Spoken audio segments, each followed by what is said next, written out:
the European project. The Ukrainian people has done a tremendous contribution for the defense of our freedom, of our shared values. Thousands of Ukrainian lives were given for making sure that we're able to live as humans, we are able to live in freedom. And over this war, we have proven that public and social institutions remain resilient. Our people are integrated with the European environment. In just a very short period of time, we have provided comprehensive answers to the questionnaire. The first part of that questionnaire you personally provided to me in Kiev in the beginning of April, and then next week we are expecting an opinion of the European Commission on whether Ukraine complies with the Copenhagen criteria for membership in the European Union. The survey that was made in the European countries clearly showed that the vast majority of the European people consider Ukraine a part of the European family. That's fair, and the recognition at the political level of this reality, this is something that we are expecting to happen on the 23rd and 24th of June, and that will be a historical session of the European Council with the logical outcome of a decision in support of the candidate status for Ukraine. Of course, our people clearly understand that this status is only a beginning of its path to accession. Of course, we have some achievements in reforms in implementation of the association agreement between the EU and Ukraine, in industrial integration, and of course, Ukraine still needs to take this path from the candidacy to a fully fledged membership, but everyone has seen that Ukrainian people cherish the freedom. They are ready to fight for their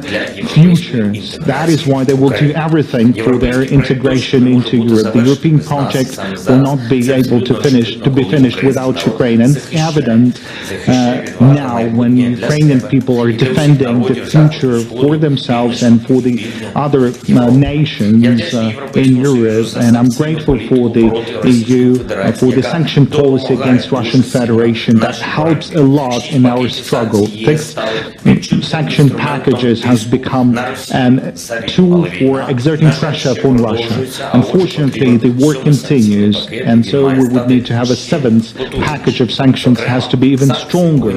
Particularly should be sanctions against all public officials of Russia, all the judges working in support of war, in support of repressions. The European Union has to block the activity of all Russian banks without any distinctions, particularly the Gazprom Bank, which is one of the major sources of funding of its anti-European policy of Russia. Then we would need to have sanctions against all of the Russian companies that are assisting or helping in any way to Russia, both militarily or in undermining the democracy or undermining the freedom of speech. And of course, the European Union has to work to make sure there is no use of Russian energy resources. That's a fundamental security issue for everyone, for Ukraine and for every country of the EU. We are also working on other directions of the sanctions policy, and I'm very grateful for the significant financial support for Ukraine, including the proposal of the European Commission on a new program of assistance to Ukraine and the total amount of 9 billion euro, as well as all the efforts directed in support of the reconstruction process of Ukraine after the war. We are coordinating our steps in order to coordinate our national plan for reconstruction and the European platform for the reconstruction of Ukraine. I believe that together with the European Commission and the European countries, we will create all the preconditions for the implementation, the most ambitious project that would mean the full and comprehensive reconstruction of Ukraine after this war. We already had the decision on cancelling the excise duties and customs duties of Ukraine products to the EU. I'm grateful for the green corridors that support our experts in the sphere of transportation. We've already started negotiations on signing the agreement on liberalization of automobile and rail transportation. In terms of coordinating our energy network, we already have achieved a lot of new decisions, and we are able to export the Ukrainian energy currently to the European Union, and all of that reinforces Ukraine, all of that reinforces our neighbors in the EU, and I believe they would reinforce, they make stronger the whole European Union. And once again, I would like to exert words of gratitude for this visit and for your personal presence, not only here physically, but your constant, your permanent assistance to our country. And I know that you are providing that assistance on a day-to-day basis to Ukraine. Now this statement by the President of the European Commission. Thank you very much, Mr. President, dear Volodymyr. Thank you for your words, and thank you for welcoming me a second time now here in Kyiv. I'm deeply touched and humbled by the strength and the resilience of the Ukrainian people.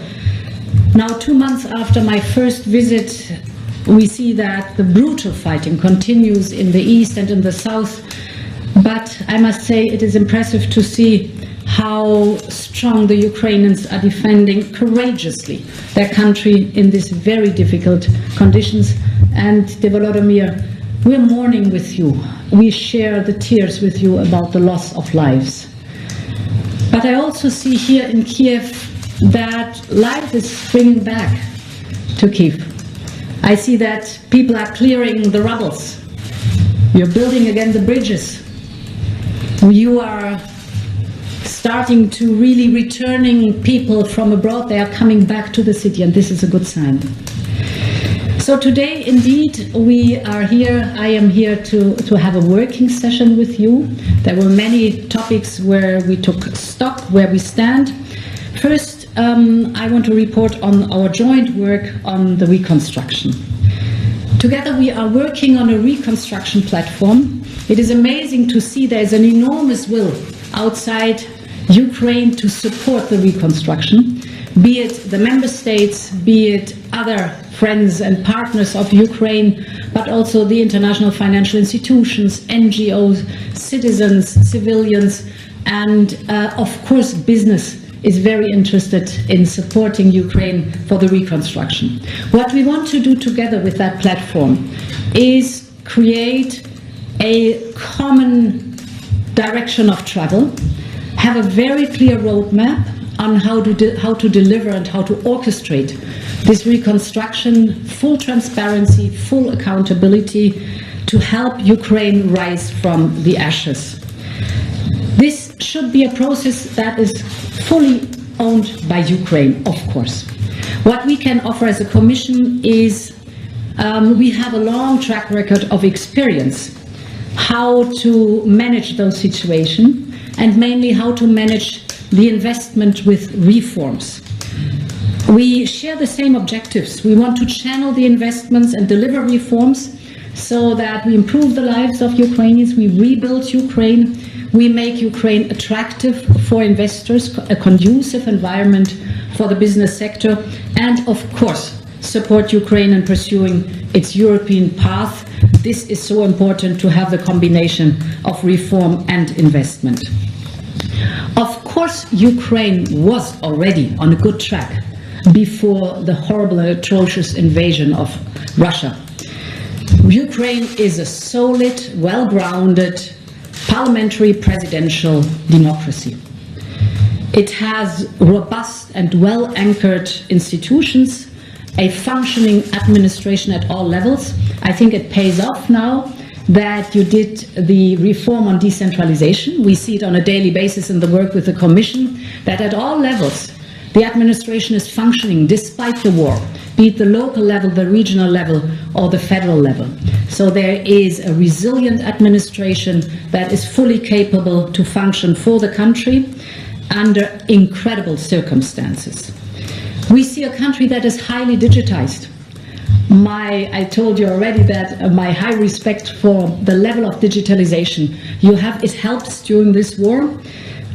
It is a country where we have already the association agreement, the deep and comprehensive free trade agreement. In other words, we cover already large part of the European acquis by that. And we know that, as you've said, more needs to be done To get me right, Ukraine is at war. So your focus and our support is in overcoming this atrocious, horrible war. But we want to look further. And with the reconstruction, we also want to look forward what needs to be done next. For example, you have done a lot in strengthening the rule of law, but there still needs to be reforms implemented to fight corruption, for example, or to modernize this well-functioning administration to help attract investors. Again, the institutions are in place. The reform program you've undergone in the last years pays off now. Now we need results. And we have been discussing all these different topics in our working session.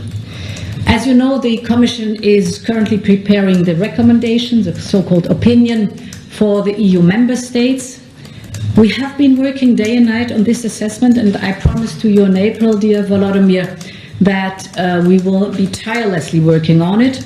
So the discussions today will enable us to finalize our assessment by the end of next week.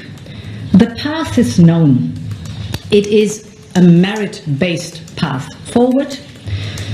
It is a path where I must say I highly appreciate the enormous efforts and the determination of Ukraine in this process.